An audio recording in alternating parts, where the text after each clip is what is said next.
மாத்தறையில் நேற்று பட்டப்பகல் வேளையில் ஒரு துப்பாக்கிச்சூட்டு சம்பவம் ஒன்று இடம்பெற்று அதிலே நபர் ஒருவர் கொல்லப்பட்டிருந்தார். மாத்தறை டிலைட் என்று சொல்லப்படுற நபர் தான் கொல்லப்பட்டிருந்தவர். இப்போ பார்த்தீங்கன்னு சொன்னால் அந்த சம்பவம் தொடர்பாக நிறைய தகவல்கள் வெளியாகி இருக்கின்றன. இந்த துப்பாக்கிச்சூட்டு சம்பவத்தில் ஈடுபட்டவர்கள் யார், இதனுடைய பின்னணி என்ன, கொல்லப்பட்ட நபருடைய பின்னணி என்ன, இது மாதிரியான நிறைய தகவல்கள் கிடைக்கப்பட்டிருக்கின்றன. எனவே கிடைக்கப்பெற்ற தகவல்களை விரிவாக விளக்கமாக இந்த காணொலியில் பார்க்க இருக்கின்றோம். இந்த பிரதானமான செய்தி உட்பட இன்னும் ஒரு சில செய்திகளும் தகவல்களும் இன்றைய காணொலியில் காத்திருக்கின்றன. தமிழடியான் சொந்தங்கள் அனைவருக்கும் வணக்கம். வாருங்கள் காணொலிக்குள் போகலாம். நேற்று நடந்த துப்பாக்கிச்சூட்டு சம்பவம் இந்த வருடத்துக்கான 10வது துப்பாக்கிச்சூட்டு சம்பவம். இந்த 10வது சம்பவத்தில் இதுவரைக்கும் கொல்லப்பட்டவர்களுடைய எண்ணிக்கை 11 பேர். எனவே நேற்று உயிரிழந்த மாத்தறை டிலைட் 11வது நபர். இந்த மாதிரி துப்பாக்கிச்சூட்டுக்கு இலக்காக்கி உயிரிழந்த நபர்களில் சரி, இந்த சம்பவம் ஏன் நடந்ததுன்னு சொன்னால், முதல்ல இந்த நபர் இருக்கார் தானே மாத்தறை டிலைட். இப்போ நீங்கள் படத்தில் பார்க்குற இவரும் ஒரு சாதாரண ஆள் இல்லை. ஏற்கனவே போதைப் பொருள் கடத்தல், பாதாள உலக குழுக்கள் தொடர்பு என்று சொல்லி கேஸுகள் இவர் மேலே இருக்குது. அது மட்டும் இல்லாமல் இவர் மேலே ஒரு கொலை கேஸும் இருக்காம். அதற்காக நீதிமன்றத்தில் எல்லாம் முற்படுத்தப்பட்டு ஏற்கனவே கைது செய்யப்பட்டு பிணையில் எல்லாம் விடுவிக்கப்பட்ட சம்பவங்கள் எல்லாம் நடந்திருக்குது. என்ன நடந்திருக்குன்னு சொன்னால், 20 வருஷங்களுக்கு முதல் பார்த்தீங்கன்னு சொன்னால் இவர் ஒரு ஆளை ஒரு காட்டு பகுதிக்குள்ளே வச்சு கொலை செய்திருக்கிறார். ஏற்கனவே ஒரு கொலை சம்பவத்தில் ஈடுபட்டிருக்கார். அதாவது எலக்கந்த என்று சொல்லப்படுற இடத்துல ஒரு காட்டு பகுதிக்குள்ள ஜுங்கையா லால் என்று சொல்லப்படுற ஒரு ஆளை இவர் கொலை செய்திருக்கார். இவரும் இவருடைய நண்பர்களும் சேர்ந்து அந்த சம்பவத்தில் ஈடுபட்டிருக்கணும். அதுக்காக இவர்கள் கைது செய்யப்பட்டிருந்தார்கள். மொத்தம் 5 பேர் கைது செய்யப்பட்டு நீதிமன்றத்தில் வழக்கு நடந்து அவர்களுக்கு மரண தண்டனையும் விதிக்கப்பட்டது. ஏற்கனவே மரண தண்டனை விதிக்கப்பட்ட பிறகு மேன்முறையீடு செய்து பிறகு அந்த தண்டனையை ரத்து செய்து வெளியில் வந்தாக்கலாம் நிவியல். எனவே அந்த 5 பேர்ல ஒரு ஆள் தான் இவர் மாத்தறை டிலைட் என்று சொல்லப்படுற நபர். அப்ப இவர்கள் 20 வருடங்களுக்கு முதல் கொலை செய்த அந்த ஜுங்கையா இருக்காரு தானே, அந்த ஜுங்கையா தென் பகுதியில் இருக்கக்கூடிய ஒரு பிரபலமான பாதாள உலக குழு உறுப்பினருடைய நண்பர் என்று சொல்லப்படுது. அந்த பிரபலமான பாதாள உலக குழு உறுப்பினர் யார் என்று பார்த்தீங்கன்னு சொன்னா, அவருடைய பேர் தெவினுவர தமிழ் என்று சொல்லப்படுது. தெவினுவர தமிழ் என்று சொல்லி உண்மையிலேயே தமிழால் தானா அல்லது அவருடைய பட்ட பேர் தமிழ் என்று வச்சு நம்ம இன்னும் தெரியல. ஏனென்று சொன்னால் அந்த பகுதிகளில் பார்த்தீங்கன்னு சொன்னால் தென் மாகாணத்தில் பார்த்தீங்கன்னு சொன்னால் நிறைய பேருக்கு நல்லா தமிழ் தெரியும். அது மட்டும் இல்லாமல் நிறைய பேருக்கு தமிழ் பேர்களே இருக்குது. பேரை பார்த்தா தமிழ் பேராக இருக்கும், ஆனால் ஆக்கள் சிங்களாக்கள் இருப்பினும் பிறகு சிங்களமும் கதைப்பினம் தமிழும் கதைப்பினம் இந்த மாதிரி ஒரு கலப்பு கலாச்சாரம் என்று சொல்லலாம் தென் பகுதியில், குறிப்பிட்ட அந்த பகுதியில். எனவே தெவினுவர தமிழ் என்று சொல்லப்படுற அந்த காலத்தில் பிரபலமாக இருந்த ஒரு பாதாள உலக குழு உறுப்பினருடைய நண்பரை 20 வருஷத்துக்கு முதல் இந்த நபர் கொலை செய்திருக்கிறார். இது இவருடைய ஒரு குற்ற பின்னணி. அதுக்கு பிறகு பார்த்தீங்கன்னு சொன்னால் இவர் ஒரு ரெஸ்டாரண்ட் ஒன்று வச்சிருந்திருக்கார். அந்த ரெஸ்டாரண்ட்டுக்கு மேலே 2023ஆம் ஆண்டில் ஒரு துப்பாக்கிச்சூட்டு தாக்குதல் ஒன்று நடந்தது. அதில் இவர் தெய்வாதீனமாக உயிர் தப்பிட்டார். இவருக்கு எந்த விதமான பிரச்சனையுமே இல்லை. இப்படி பார்த்தீங்கன்னு சொன்னால் இவர் பல தடவை இலக்கு வைக்கப்பட்டிருக்கார். அதுக்கு பிறகு தெவினுவர தமிழ் என்று சொல்லப்படுற அந்த பாதாள உலக குழு உறுப்பினர் இருக்கார் தானே, அவர் என்ன செய்யறாருன்னு சொன்னால் தன்னுடைய நண்பர் இறந்ததுக்காக பழி வாங்கணும்ன்றதுக்காக, எனவே இந்த குரூப்பை பழி வாங்கணும் என்று சொல்லி அப்போ இந்த டிலைட்டும் அவருடைய இன்னும் ஒரு 5 நண்பர்களும் ஒரு வாகனத்தில் போய்கொண்டிருக்கக்குள்ள அவர்கள் மேலே துப்பாக்கி சூட்டு நடத்தி அதில் 5 பேர் கொல்லப்படுறார்கள். அதிலே இந்த டிலைட் தப்பிட்டார். எனவே பல சந்தர்ப்பங்களில் கடந்த காலங்களில் பல சந்தர்ப்பங்களில் இலக்கு வைக்கப்பட்டு பல சந்தர்ப்பங்களில் உயிர் தப்பின நபர் தான் இந்த மாத்தறை டிலைட் என்று சொல்லப்படுற நபர். அதுக்கு பிறகு இவர் போலீஸில் பாதுகாப்பு கேட்டுக்கார். இந்த மாதிரி எனக்கு ஒரே அச்சுறுத்தலாக இருக்குது, எனவே போலீஸ் பாதுகாப்பு வேணும் என்று சொல்லி சரி என்று இவருக்கு போலீஸ் பாதுகாப்பும் கொடுக்கப்பட்டதாம். அதுக்காக போலீஸ் எந்த நேரம் இவருக்கு பின்னால் தெரிய முடியாதானே. ஏற்கனவே நாட்டில் போலீஸுக்கு தட்டுப்பாடு, போலீஸ் திணைக்களத்தில் போலீஸ் உத்தியோகத்தர்களுக்கு தட்டுப்பாடு. ஏற்கனவே இந்த பாதாள உலக குழுக்களை கைது செய்யணும்னு சொல்லி 1008 வேலைகள் இருக்குது. அப்படி இருக்கும்போது இந்த மாதிரியான நாட்களுக்கு பின்னால் பாதுகாத்து கொண்டு தெரிய முடியுமா? எனவே போலீஸ் சொல்லி இருக்குது, இங்கே பாருங்க எந்த நேரம் உங்களுக்கு பின்னால் சும்மா தெரிஞ்சொன்று கேளாது. எனவே நீங்களாம் உங்களை பாதுகாத்து கொள்ளணும், பாதுகாப்பாக இருங்கோ, முடிஞ்ச வரைக்கும் வீட்டுக்குள்ளேயே இருங்கோ, கண்டபடி வெளியில் வர வேணான்னு சொல்லி ஏற்கனவே போலீஸ் சொல்லி போட்டுதாம். ஆனால் இவர் போலீஸ் சொன்ன கதையை கேட்காமல் கண்டபடி எல்லா இடம் தெரிஞ்சபடியாம். நேற்றும் பார்த்தீங்கன்னு சொன்னால் ஒரு மார்க்கெட் ஏரியாவில் கண்டபாட்டில் போயிருக்கா, தண்டபாட்டில் பின்னால் காரில் துரத்தி கொண்டு வராங்க. இப்போ நீங்கள் படத்தில் பார்க்குற மாதிரி பின்னால் காரில் வராங்க, அது கூட தெரியாமல் தண்டபாட்டில் போயிருக்கார். அதனால் காரில் வந்த நபர்களால் இவர் மேலே துப்பாக்கிச்சூடு நடத்தப்பட்டு தான் இவர் நேற்றைய நாளில் வந்து கொல்லப்படுகின்றார். பிறகு அந்த துப்பாக்கிதாரிகள் வந்து காரையும் கொண்டு தப்பி ஓடி மாத்தறை பகுதியில் இருக்கக்கூடிய ஒரு காட்டு பகுதிக்குள்ள ஒரு காட்டு ஒழுங்கே கொண்ட காரை விட்டுட்டு, இப்போ நீங்கள் படத்தில் பார்க்குற இந்த கார் தான், காரை விட்டுட்டு தப்பி ஓடி விட்டார்கள்.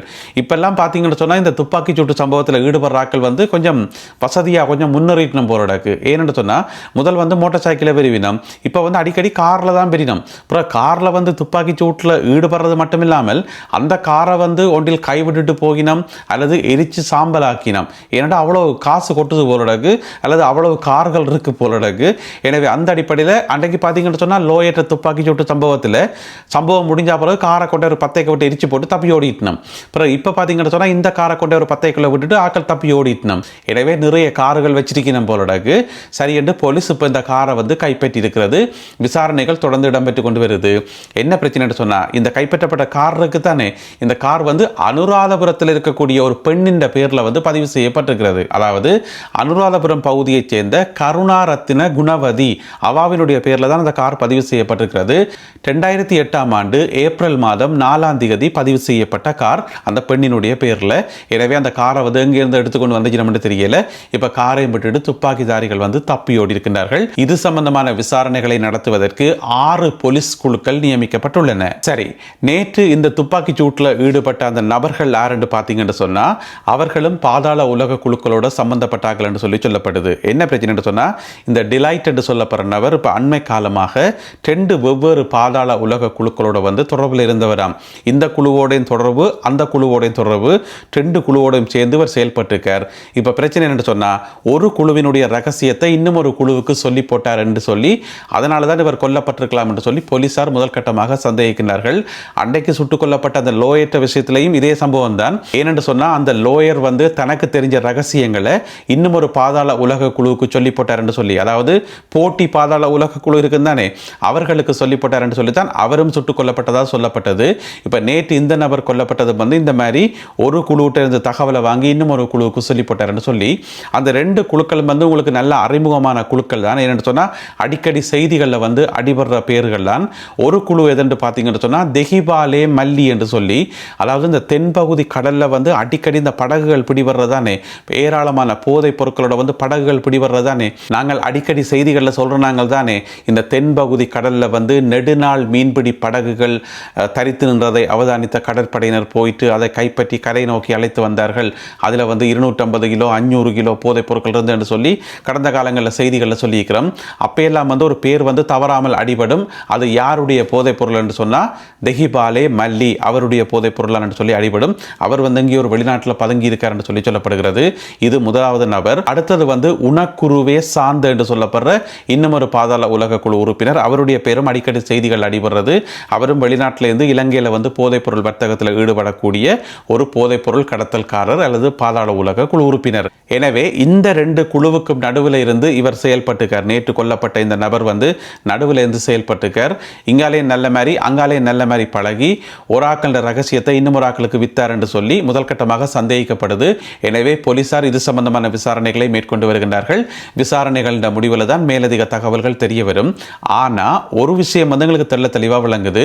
நாங்கள் போன வருஷத்திலிருந்து பார்த்தோம் என்று சொன்னால், அதாவது கணேமுல்ல சஞ்சீவனுடைய படுகொலை சம்பவத்திலிருந்து பார்த்தோம் என்று சொன்னால் நிறைய பேர் சுட்டுக் கொல்லப்பட்டிருக்கிறது தானே.